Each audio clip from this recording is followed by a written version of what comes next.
हरि ओम।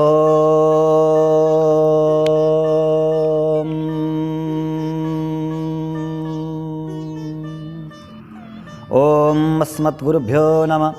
ओम अस्मत्परम गुरुभ्यो नमः। ओम अस्मत्सर्वगुरुभ्यो नमः।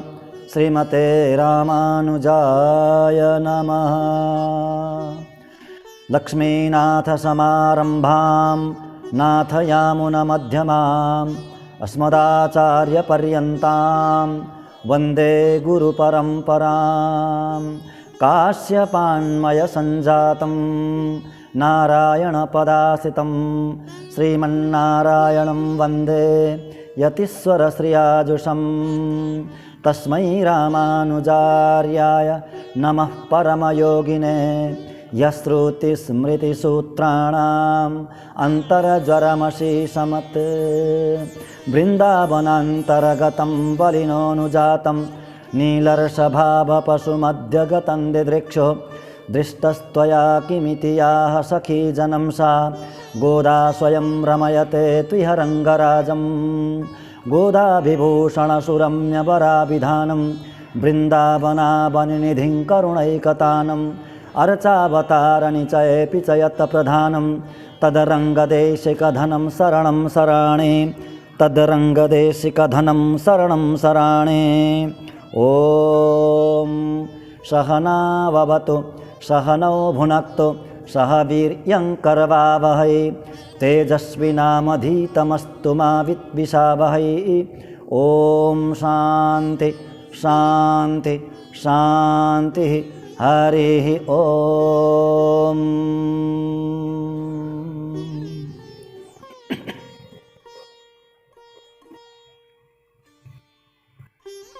अखिल हेय प्रत्यनीक कल्याणैकतान श्वेतर समस्त वस्तु विलक्षण ज्ञानंदैक स्वरूप असंख्य कल्याण गुण गणौघ महारणव सत्य काम सत्य संकल्प सर्वाधार जगदाधार ममाधार सृष्टि स्थिति प्रलयकर्ता भक्तवांछा कल्पतरु शरणागत वत्सल भक्तवत्सल परब्रह्म परमात्मा श्रीपति भगवान श्री लक्ष्मी नारायण श्री गोदारंगमन्नार का महती कृपा कटाक्ष द्वारा हामी भगवान के सन्निधान में यो अत्यंत दिव्य धनुर्मास को पुनित उपलक्ष्य में भगवान को सन्निधान में बसेर विराजमान भएर भगवान का अत्यंत मंगलमय चर्चालाई श्रवण गर्दैछौँ। भगवान का गुण रूपी सागर में हामी अवगाहन गर्दैछौँ। हामी गोदामाजीकै काखमा बसेर गोदामाजीको भावना रूपी अमृतलाई आस्वादन गर्दैछौँ, आचमन गर्दैछौँ। स्वयं जगतजननी आमा लक्ष्मी गोदाको रूपमा अवतार लिएर आजभन्दा झन्नै 5000 वर्ष अगाडि कलियुग प्रारम्भ भएको 87 वर्ष बितेपछि गोदामाजीको अवतार भएको थियो। दक्षिण भारतको श्रीविल्लीपुत्तुर भन्ने क्षेत्रमा द्रविड देशमा अवतार लिएर आएर आमाले चेतनको कल्याणको लागि चेतनको उज्जीवनको लागि एउटा विलक्षण कर्म गरिदिनु भयो।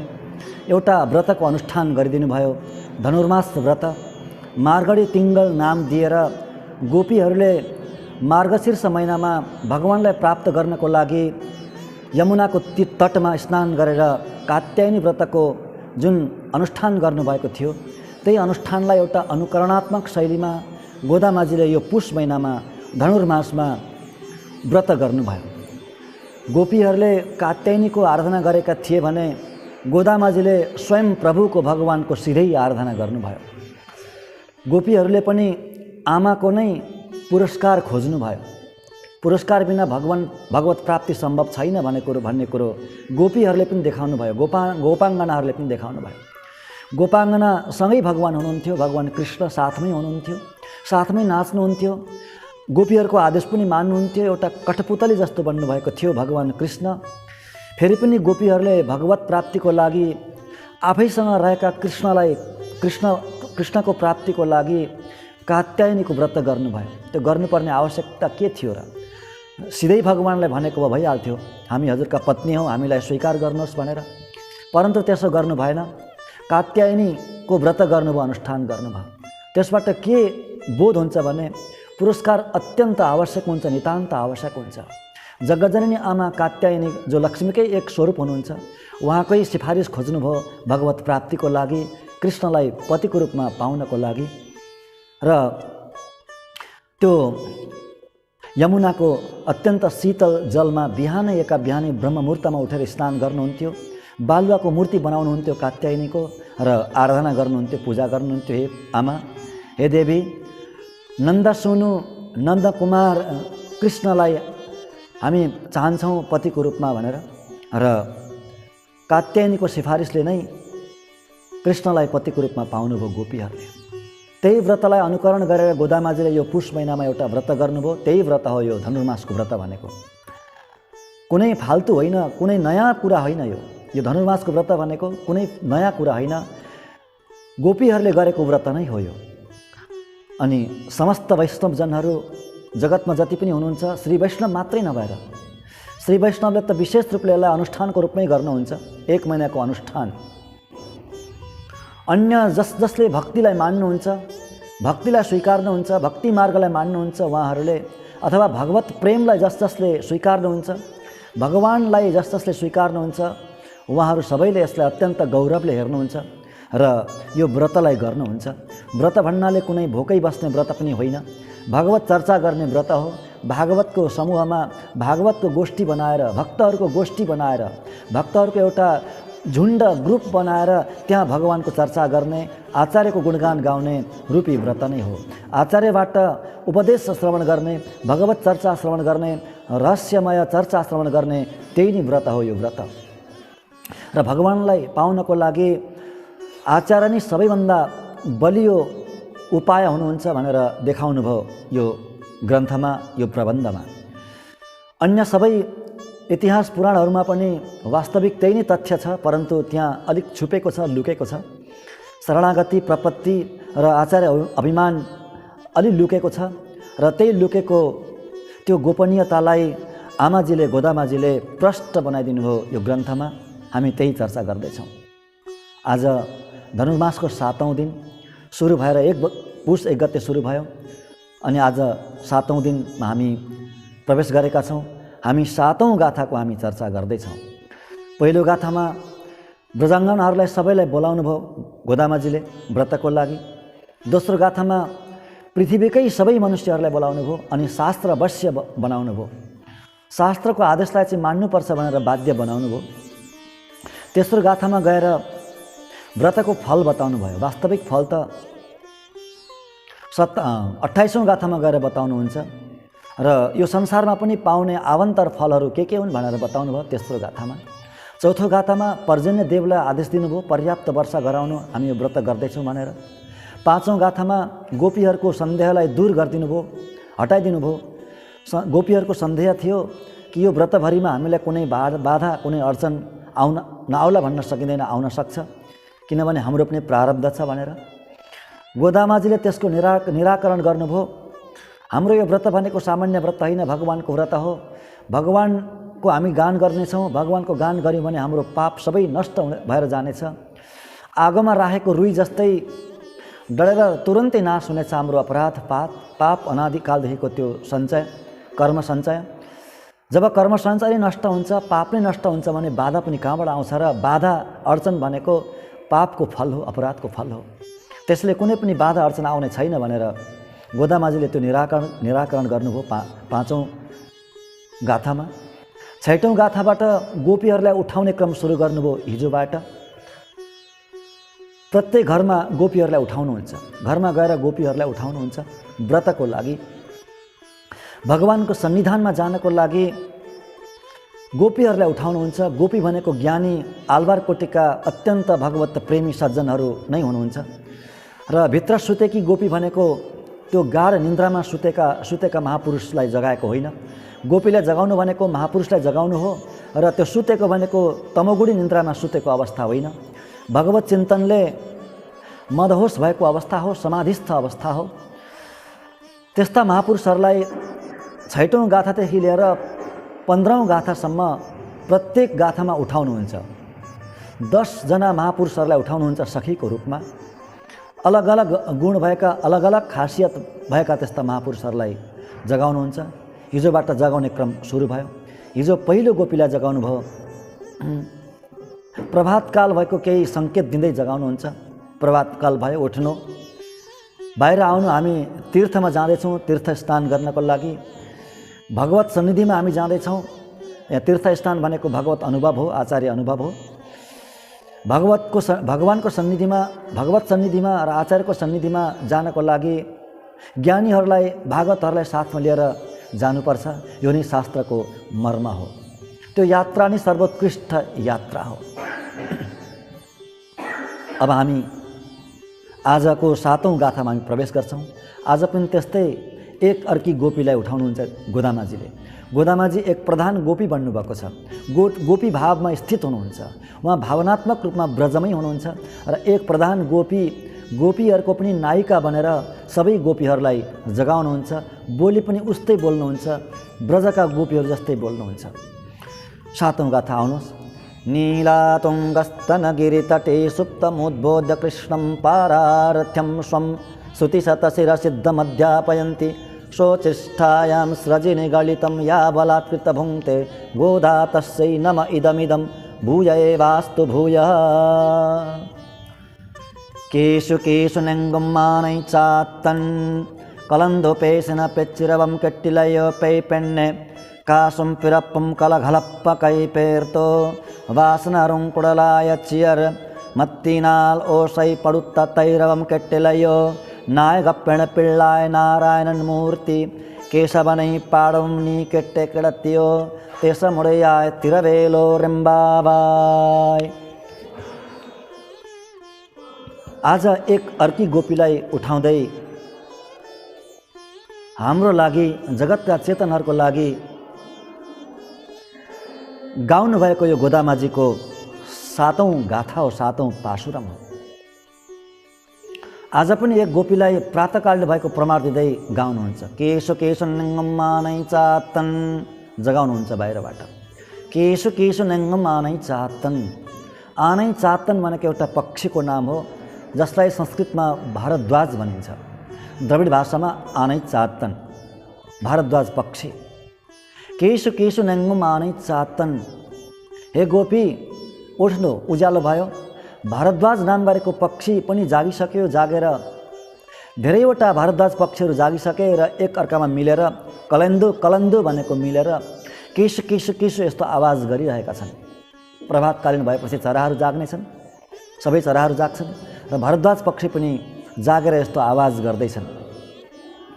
केशो केशो नेङ्गुमा नै चातन कलन्दु एक मिलेर एक आपसमा यसरी कलरब गर्दैछन् भारद्वाज पक्षीहरू। उठ्नु। फेरि भन्नुहुन्छ पेसिन पेचेरम केट्टीलाई यो पेइ पेन्ने। पेइ पेन्ने भनेको हे पागल जस्ती बालिका, हे पागल, अत्यन्त मुग्ध भनेको।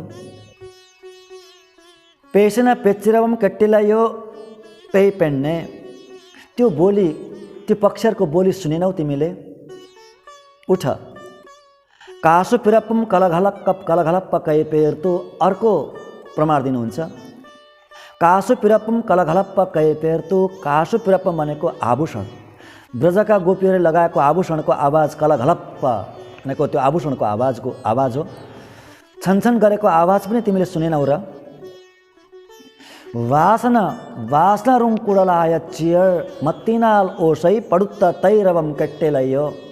अत्यन्त सुन्दर केश गरेकी र त्यो केशबाट सुगन्ध आएकी, अत्यन्त सुन्दर अत्यन्त दिव्य सुगन्ध केशवाली गोपीहरू उठेर के गर्न थाले? मत्तिनाल भनेको मदानी, मदानीले दधी मन्थन गरिरहेका छन्, दधी मन्थन गर्न थाले। त्यसको आवाज सुनिनौ? तैर भनेको दही हो, अरवम भनेको आवाज, दहीको आवाज।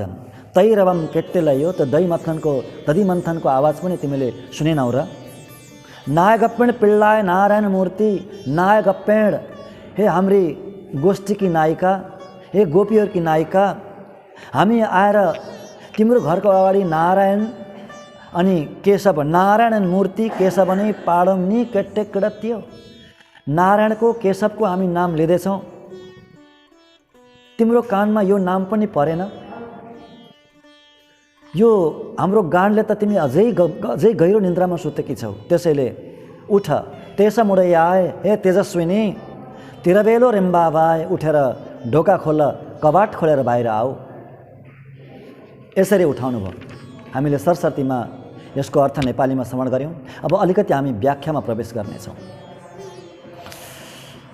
आनै चात्तन भनेको भरद्वाज पक्षीको नाम हो। द्रविड भाषामा भरद्वाजलाई आनै चात्तन भनिन्छ।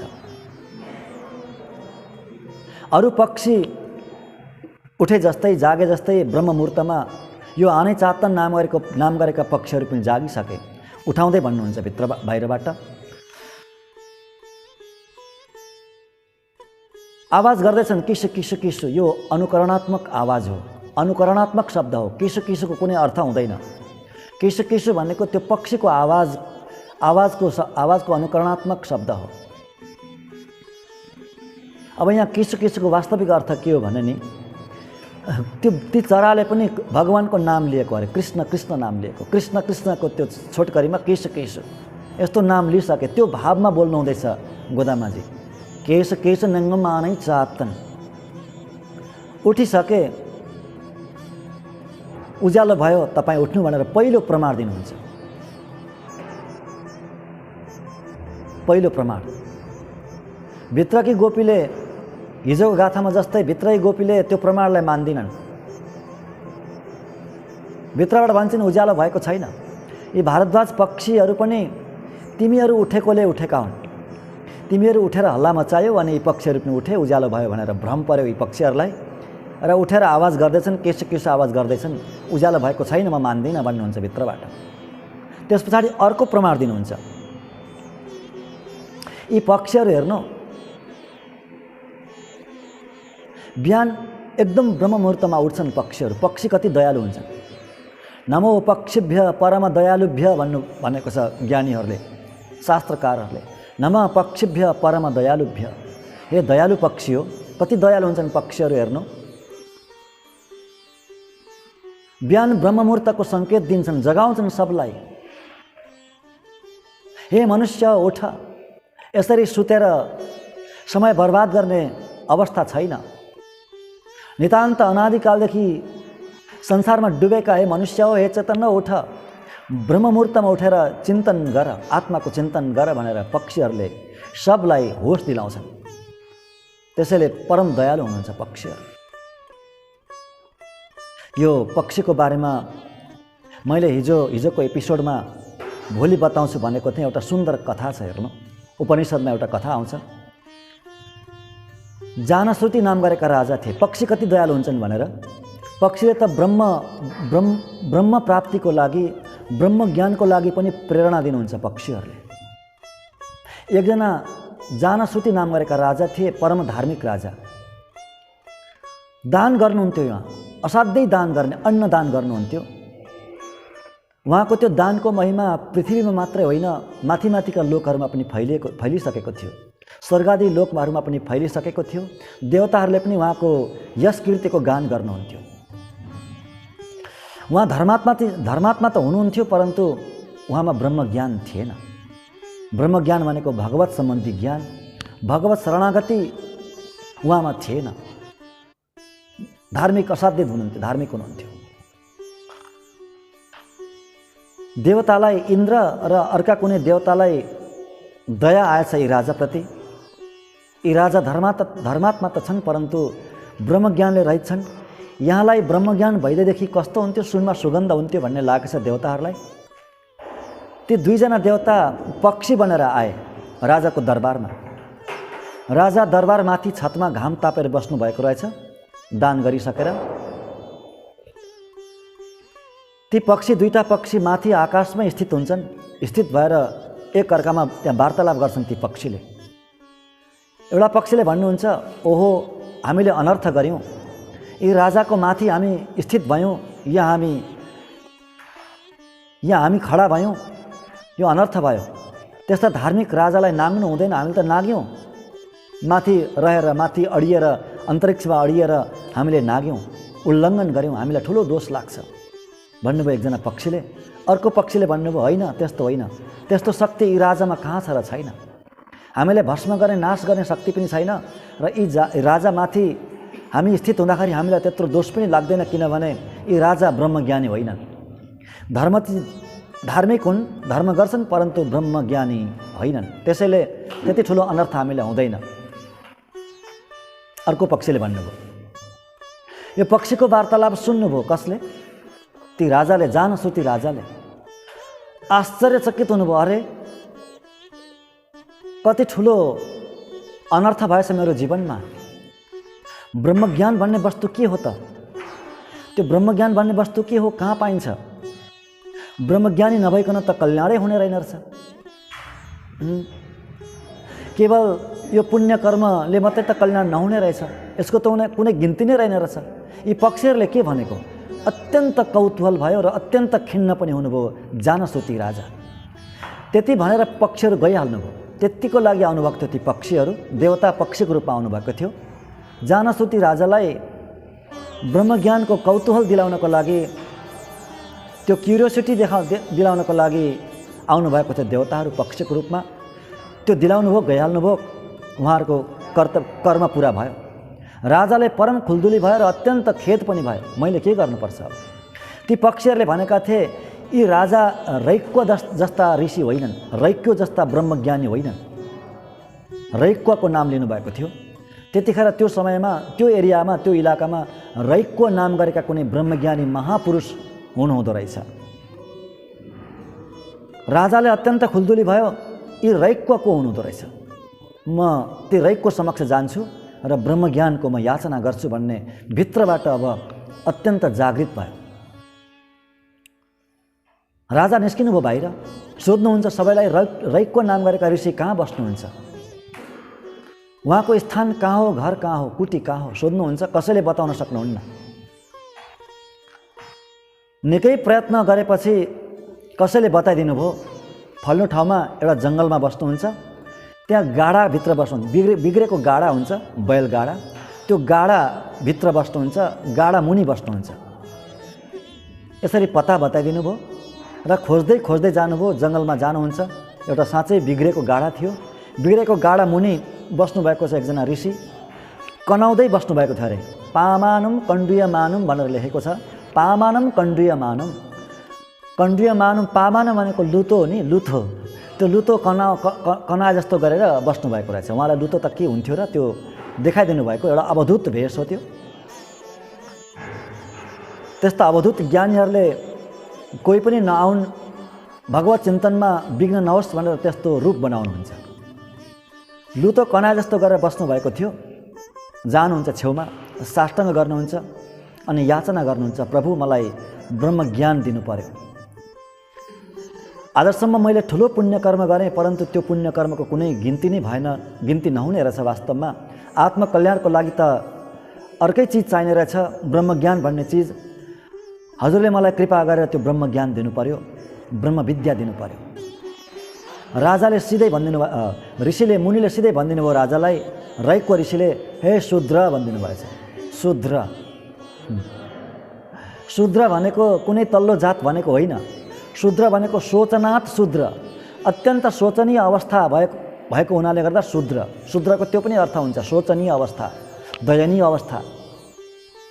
हेर्नु त्यो कसरी दयनीय अवस्था भयो त राजाको? किन राजा शूद्र भए भन्दा अहिलेसम्म ब्रह्मज्ञानै भएन राजालाई, जीवन व्यर्थ गयो। पुण्यकर्म अधिकाधिक स्वर्गसम्म त्यो यश फैलिने खालको पुण्यकर्म त गर्नुभयो, परन्तु ब्रह्मज्ञान भएन, भगवत ज्ञान भएन, भगवानसँगको सम्बन्धको ज्ञान भएन। त्यसैले शूद्र, शोचनात् शूद्र। चाहे त्यो ब्राह्मणको कोखमा जन्मे पनि भगवत ज्ञान छैन भने त्यो शूद्र नै हुन्छ। शूद्र भनेको त्यो वास्तवमा कुनै नीच जातिलाई भनेको होइन शास्त्रले। ब्रह्मज्ञान जसमा छैन, भगवत ज्ञान जसमा छैन, जो भगवानको शरणमा जाँदैन, आफ्नो र परमात्माको बीचको जुन सम्बन्ध हुन्छ, 9 प्रकारको सम्बन्ध, त्यो सम्बन्धको ज्ञान छैन भने त्यो नै शूद्र हो। राजाले शूद्र भन्ने, ऋषिले, रैक्व ऋषिले शूद्र भनिदिनु हो राजालाई। राजाले दुःख लागेन। उहाँले भन्नुभयो, त्यसरी त्यति सजिलै एकाएक यो ब्रह्मज्ञान दिन मिल्दैन, ब्रह्मविद्या भनेको त्यति सस्तो हुँदैन, तपाईँ जानुहोस् भनेर फर्काइदिनु भयो। अर्कोपल्ट आउनुहुन्छ, अर्कोपल्ट आएर फेरि केही सम्पत्ति लिएर आउनुहुन्छ, धेरै सम्पत्ति लिएर आउनुहुन्छ। सम्पत्ति ल्याएर सुन चाँदी हिरा मोती आदि ल्याएर, राजा हुनुहुन्थ्यो, प्रशस्त थियो, ल्याएर अगाडि राखिदिनुहुन्छ अनि भन्नुहुन्छ, प्रभु मलाई अब चाहिँ ब्रह्मज्ञान दिनु पर्यो। हो, वास्तवमा यतिखेर चाहिँ शूद्र भनेको, अघि होइन, अघि भन्नु भएन, त्यतिकै फर्काइदिनु भयो। यतिखेर चाहिँ शूद्र भन्नुभयो। पहिला चाहिँ मिल्दैन त्यति सजिलै भनेर फर्काइदिनु भयो। सम्पत्ति लिएर जाँदा अब चाहिँ शूद्र भन्नुभयो। ब्रह्मविद्या सम्पत्तिले किन्ने, सम्पत्ति लिएर आउने मुनिहरूको अगाडि, त्यसैले शूद्र। अनि अहिलेसम्म ब्रह्मज्ञानै भएन, त्यसैले शूद्र। फेरि फर्काइदिनु भयो। फेरि जानुहुन्छ, हरेस खानुहुन्न, फेरि जानुहुन्छ। अनि करुणाले द्रवीभूत भएर रैको ऋषिले ब्रह्मज्ञानको उपदेश गर्नुहुन्छ राजालाई, र राजा ब्रह्मज्ञानी बन्नुभयो। यो कथा साह्रै सुन्दर कथा, यो उपनिषदको कथा हो। यो श्री भाष्यमा रामानुज स्वामीजीले व्याख्यामा यो उठाउनु भएको छ कुनै सूत्रमा। भन्नुको तात्पर्य पक्षीले प्रेरणा गर्नुभयो नि राजालाई। दुईटा पक्षी बनेर आउनुभयो देवता र ब्रह्मज्ञानको प्रेरणा गर्नुभयो। त्यसैले पक्षी बनेका परम दयालु हुनुहुन्छ।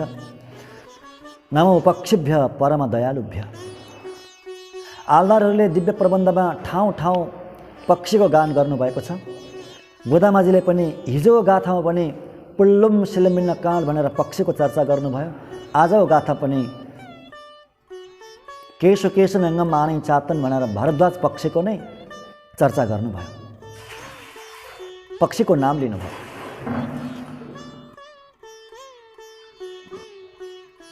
पक्षीहरू बिहानै उठ्नुहुन्छ, ब्रह्ममुहूर्तको सङ्केत दिनुहुन्छ पक्षीहरूले। बिहान किन कलरब गरेका पक्षीहरूले उठेर यत्र तत्र पक्षीहरूले जानुपर्ने हुन्छ जीवन निर्वाहको लागि, आफ्नो जीवन निर्वाहको लागि र आफ्ना सन्तानको जीवन निर्वाहको लागि चारो खोज्न, चारा आदि खोज्न टाढा टाढा जानुपर्ने हुनसक्छ। अब दिनभरि कहाँ कहाँ पुगिने हो, फर्केर आइने हो कि आइने होइन त्यो पनि कुनै ठेगाना छैन भनेर त्यो बिरहको त्यो आवाज हो। अरे बिहानको आवाज, पक्षीहरूको आवाज, बिरहको आवाज हो। हामी छुट्टिँदैछौँ। अब बेलुका आएर फेरि आवाज गर्छन्, बेलुका पनि त्यस्तै आवाज गर्छन् पक्षीहरूले। त्यो बेलुकाको आवाज चाहिँ त्यो खुसीको आनन्दको आवाज हो। ओहो फेरि मिलाप भयो, हाम्रो फर्केर आइयो भनेर खुसीले बिहान यसरी पक्षीहरूले आवाज गर्छन्। र यहाँ भरद्वाज पक्षीले यसरी आवाज गर्नुभयो। त्यो प्रमाण भएन भित्र गोपीलाई उज्यालो भएको छैन, तिमीहरू जाग्यौ, तिमीहरू जाग्नाले यी भरद्वाज पक्षीहरू पनि जागे अनि आवाज गरे भन्नुहुन्छ। अर्को प्रमाण दिनुहुन्छ। अरे कासुम पिरप्पुम कलघलप्प कैपेर्तो। ए गोपी, सबै गोपीहरू उठिसके, सुन त गोपीहरूले त्यो दधी मन्थन गरेको आवाज तिम्रो कानमा पर्दैन? गोपीहरूले त्यो दधी मन्थन गर्दाखेरि उहाँहरूले लगाउनु भएको, गोपीहरूले लगाउनु भएको आभूषण, हातको आभूषण, कानका कुण्डल आदि हल्लिएको त्यो आवाज, छन छन छन छन गरेको आवाज, त्यो पनि तिम्रो कानमा परेन? दधी मन्थनको आवाज र त्यो आभूषणको आवाज सुन त, कति सुन्दर आवाज आएको छ। गोपीहरू बिहानै उठ्नुहुन्थ्यो, उठेर दधी मन्थन गर्नुहुन्थ्यो। त्यो साह्रै सुन्दर आवाज चारै दिशामा त्यो फैलिन्थ्यो, यहाँसम्म कि अन्तरिक्षसम्ममा, स्वर्गसम्ममा, माथिका लोकसम्ममा त्यो आवाज फैलिन्थ्यो। भागवतमा साह्रै सुन्दर प्रसङ्ग आउँछ। एउटा श्लोक छ भागवतमा, उद्गायति नामरविन्दलोचनं व्रजाङ्गनानां दिवमस्पृशध्वनिः दध्नश्च निर्वन्थन शब्दमिश्रितो निरास्यते येन दिशाममङ्गलम्। 3 प्रकारको आवाजले पुरै अन्तरिक्ष गुन्जायमान हुन्थ्यो अरे गोपीहरूले दधी मन्थन गर्दाखेरि ब्रजमा।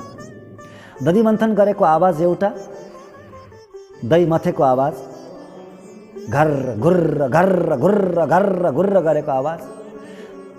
दधी मन्थन गर्दाखेरि कस्तो आवाज आउँछ भनेर एकजना ज्ञानीले सोध्नुहुन्थ्यो क्या वृन्दावनमा। दक्षिणबाटै आउनुभएको ज्ञानी हुनुहुन्थ्यो, एकजना आचार्य हुनुहुन्थ्यो, साह्रै दिव्य आचार्य, कति धेरै उपदेश गर्नुभयो उहाँले। दासलाई रामानुजन उत्तनदादी पढाएर ठुलो अनुग्रह, ठुलो कृपा गर्नुभएको उहाँले एउटा दिव्य प्रबन्धको पुस्तक पनि दासलाई दिएर जानुभयो। उहाँले भन्नुहुन्थ्यो दधि मन्थन गर्दा कस्तो आवाज आउँछ, हामीले भन्यौँ घर्र घुर्र होइन होइन भन्नुभयो, त्यस्तो आउँदैन। ब्रजमा दधि मन्थन गर्दाखेरि अथवा जहाँ पनि दधि मन्थन गर्दाखेरि त्यो आवाजको कस्तो अनुसन्धान गर्ने भन्दा हर्र हर्र हर्र हर्र हर्र हर्र, घर्र घुर्र होइन, हर्र हर्र हर्र हर्र, त्यसको आवाज, त्यसको अर्थ के हो? हर्र भनेको हरिको त्यो छोटकरी रूप, हर्र हरि हरि हरि हरि हरि भन्ने आवाज आउँछ अरे, हर्र हर्र हर्र हर्र। जसरी त्यो भारद्वाज पक्षीले किस किस भनेर कृष्ण कृष्ण भनेको हो, त्यस्तै दधि मन्थन गर्दाखेरि हर्र हर्र हर्र हर्र आवाज आउँछ, हरि हरि हरि हरि भन्ने आवाज आउँछ त्यो दधि मन्थनबाट। त्यस्तो भन्नुहुन्थ्यो, साह्रै दिव्य। 3 प्रकारको आवाज मिसिएर पुरै अन्तरिक्ष गुन्जायमान हुन्थ्यो। एउटा त्यो हर्र हर्र हर्र गरेको आवाज प्रत्येक घरबाट, फेरि 9 लाख घर थिए ब्रजमा, 9 लाख घर थिए अरे। 9 लाख घरमा प्रत्येक घरमा त्यो आवाज आउँथ्यो बिहानै ब्रह्म मुहुर्तमा, हर्र हर्र हर्र हर्र। एउटा त्यो आवाज, अनि अर्को गोपीहरूको आभूषणको आवाज, अनि अर्को आवाज उद्गायति नाम अरविन्द लोचनम। ब्रजाङ्गनाहरूले अरविन्द लोचन भनेको भगवान कृष्णको गान गरेको आवाज, भगवानको कीर्तन गर्दै गर्दै त्यो दधि मन्थन गर्नुहुन्थ्यो गोपाङ्गनाहरूले। ओहो, यी 3टा आवाज मिलेर पुरा ब्रह्माण्डमा अन्तरिक्षमा त्यो गुन्जायमान हुन्थ्यो, फैलिन्थ्यो र चारै दिशाको अमङ्गल पाप रहनै सक्दैन थियो, नष्ट भएर जान्थ्यो। कस्तो आवाज आउँथ्यो होला विचार गर्नुहोस् त। 9 लाख घरबाट त्यो दधि मन्थनको आवाज, अनि प्रत्येक घरमा गोपीहरूको त्यो भगवानको कीर्तनको आवाज, अनि त्यो आभूषणको आवाज, कति सुन्दर हुन्थ्यो होला त्यो प्रभातकाल, त्यो ब्रह्म मुहुर्त। आय हाय हाय। त्यति मात्रै होइन, गोपीहरू द्रव्य लिएर जानुहुन्थ्यो, गोरस लिएर बेच्न जानुहुन्थ्यो मथुरामा। मथुराको गल्ली गल्लीमा बेच्न जानुहुन्थ्यो गोपीहरू। उहाँको पेसा नै त्यही थियो, वृत्ति नै त्यही थियो।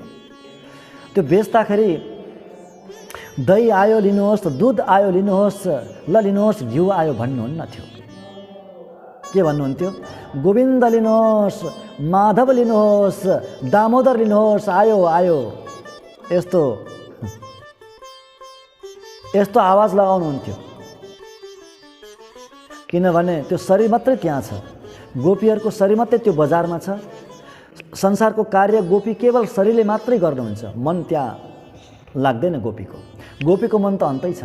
भगवान श्रीकृष्णको चरणारविन्दमा अखण्ड निरन्तर गोपीहरूको मन लागेको हुन्छ। त्यसैले गोविन्द आयो, गोविन्द लिनुहोस्, माधव आयो, माधव लिनुहोस्, दामोदर लिनुहोस्, किन्नुहोस्, यस्तो आवाज लगाउनुहुन्थ्यो गोपीहरू।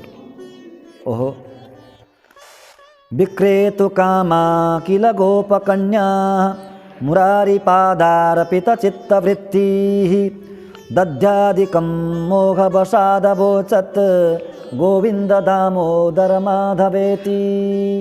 यो गोविन्द दामोदर माधवेति भन्ने एउटा स्तोत्र, अति नै दिव्य स्तोत्र छ त्यो। विक्रेतु कामा किल गोपकन्या, विक्रेतु कामा भनेको बिक्री गर्न गएका गोपाङ्गनाहरू, गोपीहरू, दही दुध घिउ आदि गोरस बेच्न गएका गोपीहरू, गोपकन्याहरू, मुरारी पादार्पित चित्तवृत्ति। मुरारी भनेको भगवान कृष्णको चरणारविन्दमा वृत्ति लागेकोले गर्दा के भन्नुहुन्थ्यो? दध्यादिकम मोहवशादवोचत्, दही दुधको ठाउँमा मोहवश भनेको अत्यन्त भगवानको प्रेमले, भगवान सम्बन्धी हुने मोहले के भन्नुहुन्थ्यो? गोविन्द दामोदर माधवेति भनेर गान गर्नुहुन्थ्यो। गोविन्द लिनुहोस्, दामोदर लिनुहोस्, माधव किन्नुहोस् भनेर यसरी चिच्याउनुहुन्थ्यो, कराउनुहुन्थ्यो। यदि बजारमा त यसरी चिच्याउनुहुन्थ्यो, भगवानको नाम लिनुहुन्थ्यो भने दही मन्थन गर्दाखेरि, दधि मन्थन गर्दाखेरि त अवश्य नै भगवानको गान गर्नुहुन्थ्यो गोपीले। यो प्रमाण पेश गर्नुभयो बाहिरकी गोपीले, परन्तु भित्रै गोपीले त्यसलाई पनि प्रमाण मान्नुहुन्न। भित्र सुतेकी गोपीले होइन, उज्यालो भएको छैन। त्यो दधि मन्थन त ब्रजमा अहिले हे गोपी हो अखण्ड चल्छ, अखण्ड 24 घण्टा अहोरात्र चल्छ। जब भगवान कृष्णले अवतार लिएर आउनुभयो, ब्रजमा गो वृद्धि यति धेरै भयो, गो समृद्धि यति धेरै भयो कि अवकाशै मिल्दैन गोपहरूलाई, गोपीहरूलाई। नित्य निरन्तर दधि मन्थन मात्रै गर्नुपर्छ। मान्नुहुन्न। एउटा साह्रै सुन्दर प्रसङ्ग सुनाउनुहुन्छ। भक्त ज्ञानीहरूले भगवान कृष्णलाई जगाउनको लागि कुनै सुप्रभात चाहिँदैन थियो अरे। भगवान राम त राजा हुनुहुन्थ्यो, उहाँलाई जगाउनको लागि सुप्रभात चाहिन्थ्यो। सुप्रभात राम सुप्रभात हुन्थ्यो राजालाई जगाउनको लागि। परन्तु भगवान कृष्णलाई जगाउने कुनै सुप्रभात हुँदैन थियो। कसैले जगाउनु पर्दैन थियो, आफै जाग्नुहुन्थ्यो। कसरी जाग्नुहुन्थ्यो? दधिमन्थनको आवाज सुनेर, बिहानै दधिमन्थनको आवाज सुनेर गोपीहरूको घरमा भएको त्यो दधिमन्थनको आवाज सुनेर उठिहाल्नुहुन्थ्यो। उठेर आँखा मिच्दै मिच्दै मिच्दै सरक्क जानुहुन्थ्यो गोपीहरूको घरमा, गएर माखन लिइहाल्नुहुन्थ्यो, माखन भोग लगाइहाल्नुहुन्थ्यो। भगवानको त्यो सुप्रभात भनेको दधिमन्थन थियो भगवान कृष्णको। यसरी ब्रह्ममुहूर्तमा उठेर बिहानै के रातभरि दधिमन्थन गर्नुहुन्थ्यो गोपीहरू। भित्रकी गोपीले त्यही भन्नुहुन्छ, उज्यालो भएको छैन, रात्रि नै छ, अहिले मध्यरात होला सायद, अखण्ड अहोरात्र दधिमन्थन गर्नुपर्छ, त्यसैले अहिले उज्यालो भएको छैन। अब अर्को प्रमाण दिनुहुन्छ, अरे गोपी, हामी स्वयं तिम्रो घरको आँगनमा आएका छौँ। भगवान नारायण केशवको नाम लिँदै लिँदै, भगवानको नाम लिँदै उच्चारण गर्दै हामी आएका छौँ। त्यो नामले त तिमीलाई अझै निन्द्राको काम पो गरेछ, स्लिपिङ ट्याब्लेटको काम, क्या लोहरीको काम गरेछ, अझै गम्भीर निद्रामा तिमी प्रवेश गर्यौ भनेर यसो गोपीले झ्यालबाट हेर्नु भएछ क्या। बाहिरका गोपीहरूले झ्यालबाट यसो हेर्नु भएछ, झ्यालको छिद्रबाट हेर्नुभएको। अहो, भित्रकी गोपी त यति तेजस्वी भगवानको भगवानको नाम सुनेर, बाहिरका गोपीहरूले गाएको भगवानको नाम सुनेर नारायण मूर्ति केशव नै भनेर भगवान नारायण केशवको नाम सुनेर, भगवानका यी नाम सुनेर यति तेजस्वी बन्नुभएछ, यति कान्तिमती बन्नुभएछ भित्रकी गोपी। हेर्नुहुन्छ त कस्तो कान्ति निस्केको छ उहाँको श्री विग्रहबाट, उहाँको शरीरबाट, मुखारविन्दबाट तेज निस्केको छ, ब्रह्मज्ञानीको तेज। अनि भन्नुहुन्छ, तेजमुडैयाय, ए तेजस्वी, उठेर आउनु, तिरबेलो रेम्बावाय, उठेर आएर ढोका खोल्नु भन्नुभयो। कति सुन्दर, कति दिव्य यो रस।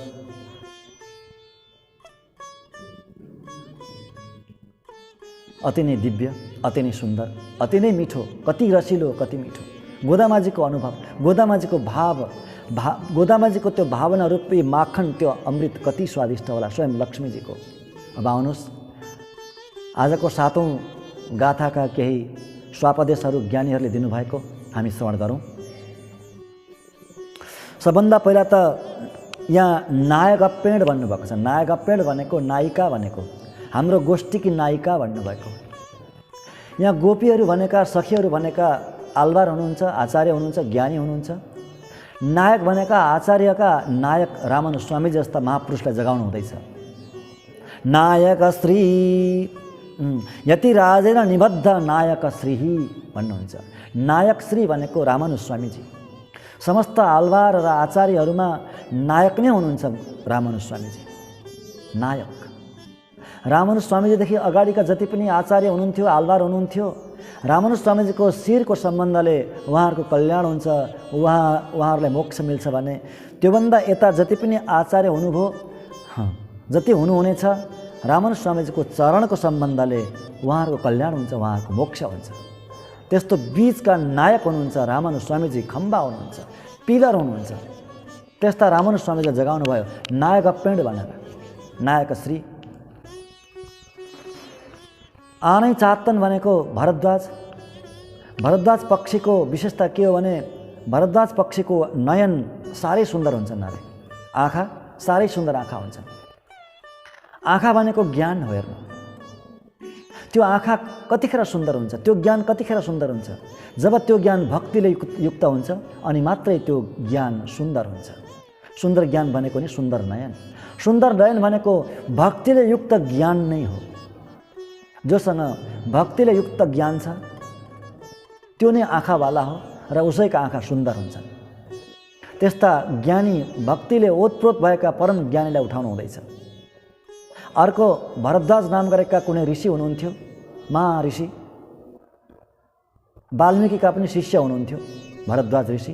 त्यस्ता ऋषि जस्ता, भरद्वाज जस्ता परम ज्ञानी ऋषि, त्यस्ता ऋषि जस्ता कुनै ज्ञानीहरूलाई पनि उठाउनु भएको हो स्वापदेशमा। भरद्वाज ऋषिको बारेमा एउटा सुन्दर कथा छ हेर्नु।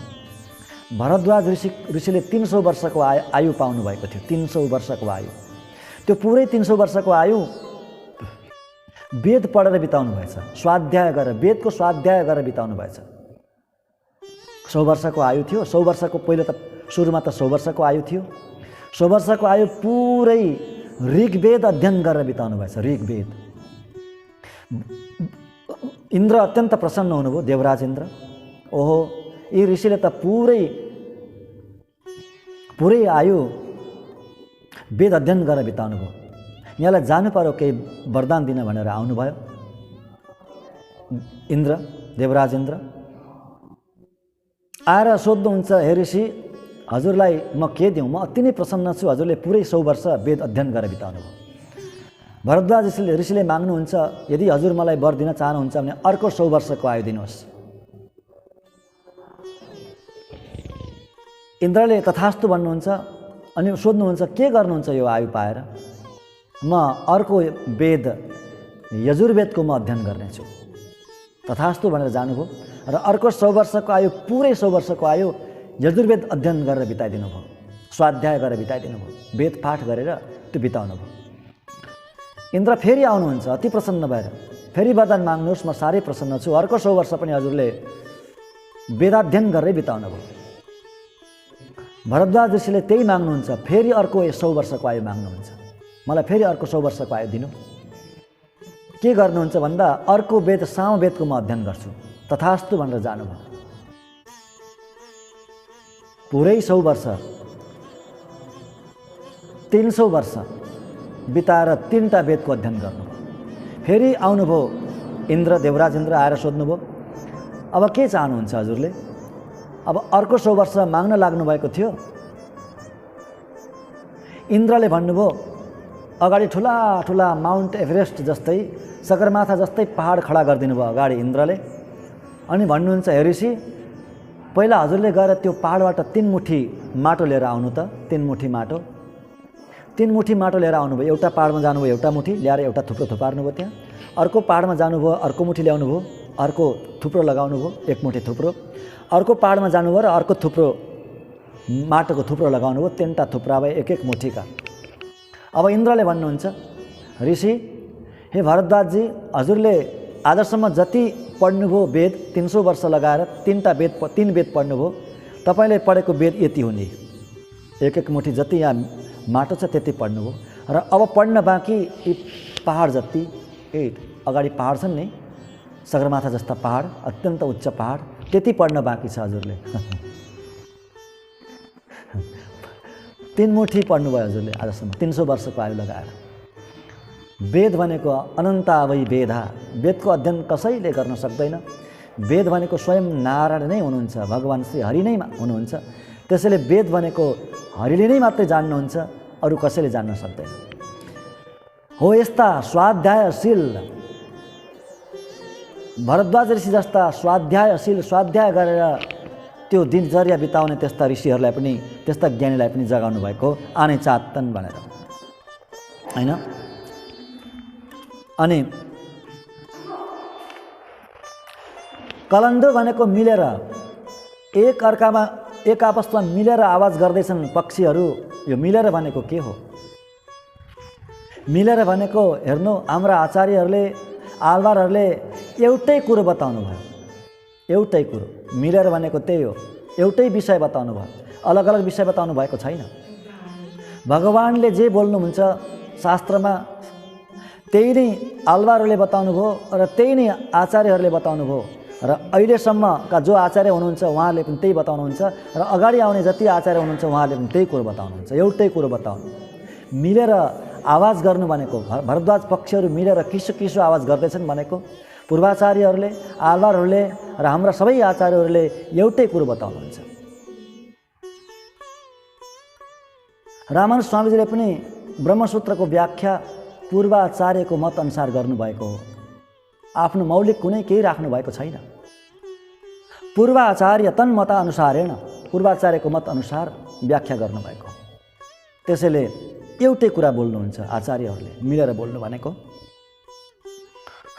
व्यासले अथातो ब्रह्म जिज्ञासा भन्नुभयो, ब्रह्मसूत्र बनाउनु भयो। उहाँका शिष्य जैमिनीले अथातो धर्म जिज्ञासा भनेर धर्मको कर्मकाण्डको व्याख्या गर्नुभयो।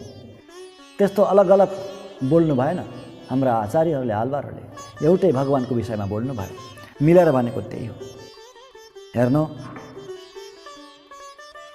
पक्षीको आवाज सुन्यौ भन्नु भएन, पक्षीको ध्वनि भन्नु। किसु किसु न्याङ्गो मानै चाहतन, पक्षीको त्यो ध्वनि सुनेकी छैनौ, ध्वनि भन्नुभयो, आवाज भन्नु भएन। त्यसको तात्पर्य के हो? पक्षीको बोली भन्नु भएन, ध्वनि भन्नुभयो। ध्वनि भनेको ध्वन्यात्मक अर्थ नै हो। शास्त्रको ध्वन्यात्मक अर्थ, शास्त्रको ध्वनि, इतिहास पुराण भित्र रहेको ध्वनि, त्यसको तात्पर्य। ज्ञानीहरूले उठेर मन्त्र मन्त्रार्थहरूको प्रवचन गर्न हुँदैछ।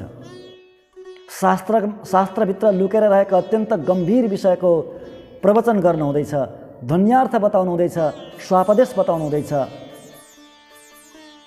हजुर पनि उठेर आउनु, उठेर त्यो श्रवण गर्नु। श्रवण गरेको छैन भने श्रवण गर्नु, श्रवण गरेको भए पनि अरू आत्मविभोर भएर श्रवण गर्नु,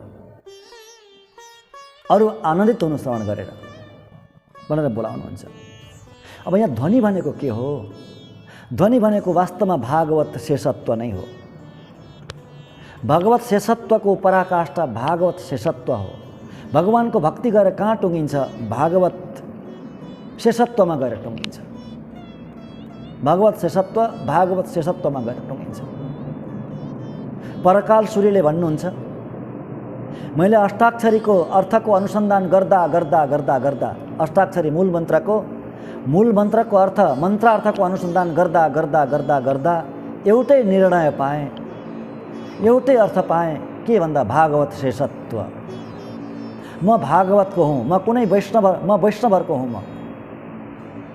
म वैष्णवको सम्पत्ति हो, म वैष्णवको सेवक हुँ, म भागवतको सेवक हुँ, म त्यो मैले अर्थ पाएँ भन्नुहुन्छ परकाल सूर्यले आफ्नो दिव्य प्रबन्धमा, श्री सुक्तिमा। त्यो ध्वनि भनेको, शास्त्रको ध्वनि भनेको नै त्यही हो। अनि आभूषण भनेको के हो? आभूषण कलघलप्प कै पेर्तो, आभूषणको आवाज भनेको के हो?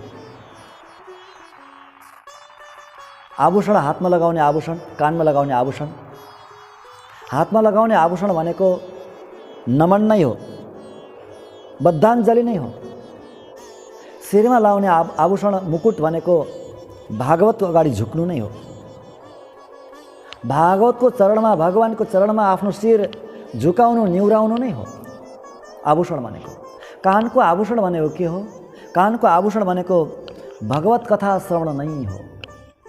भगवानको गुणगान, आचार्यको गुणगान अनि भागवतहरूको गुणगानको श्रवण गर्नु नै कानको के हो? आभूषण हो। त्यस्तो आवाज सुनिनौ भनेको हे ज्ञानी,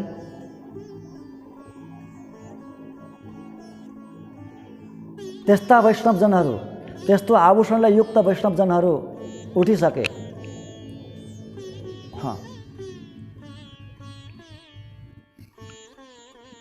शिरको सुगन्ध भनेको के हो? अत्यन्त सुगन्धित केशवाली गोपी भन्नुभएको छ। केशको सुगन्ध भनेको के हो? नतमस्तक हुनु नै, अत्यन्त विनम्र हुनु नै त्यो केशको सुगन्ध हो। अच्छा, अनि हे यशस्विनी भनेको छ, तेजमुडैयाए। तेजस्विनी भनेको, तेजस्वी भनेको ब्रह्म ज्ञानले, ब्रह्म विद्याले मुखमण्डलको आभा नै अर्कै हुन्छ। भगवत ज्ञानले, भगवत प्रेमले, भगवानको भक्तिले, भगवत प्रेममा, भगवानको त्यो भक्ति रूपी समुद्रमा डुबिसकेपछि मुखमण्डलको आभा नै अर्कै हुन्छ। नित्य निरन्तर मुस्कान छाएको हुन्छ, कुनै पनि कष्टले छुँदैन, कुनै पनि चिन्ताले छुँदैन, नित्य निरन्तर मुस्कान हुन्छ मुखारविन्दमा। भगवत चिन्तन छ भित्र, भगवान विराजमान हुन्छ हृदयमा, विशेष रूपले प्रकट हुनुभएको छ हृदयमा भगवान। त्यस्ता सज्जन ज्ञानी भक्तको त्यसैले मुखमण्डल नै विशेष रूपले त्यो तेजस्वी हुन्छ, कान्तिले युक्त हुन्छ। भक्तिरूपी मदिराको नशाले, प्रेम रूपी भगवत प्रेम रूपी मदिराको नशाले पुरा शरीर मुखारविन्द नै अर्कै हुन्छ, परम तेजस्वी हुन्छ। त्यस्ता परम तेजस्वी ब्रह्मज्ञानी एक महापुरुषलाई जगाउनु भयो आजको गाथामा। र हामीले यसरी अन्यापदेश र स्वापदेशको श्रवण गरेर आजको यो गाथाको पनि हामीले परमानन्दलाई हासिल गऱ्यौँ। यसरी नै हामी यो परमानन्दलाई हासिल गर्दै जानेछौँ। हामीले 7वटा गाथा सम्पन्न गऱ्यौँ। अझै हामीसँग थुप्रै गाथाहरू छन्, 23वटा गाथाहरू छन्। सबै गाथाहरूको हामी आनन्द लिनेछौँ। धेरै गम्भीर विषयहरू आउनेछन्। हजुरहरूले यसलाई आनन्द लिँदै जानुहोला र यो च्यानललाई सब्स्क्राइब पनि गर्दै जानुहोला यदि गर्नुभएको छैन भने। यति भन्दै आजको प्रसङ्गबाट बिदा हौँ। हवस् त, जय श्रीमन्नारायण, श्रीमते रामानुजाय नमः। जय गोदा जय गोदा गोदा, जय गोदा जय श्री गोदा।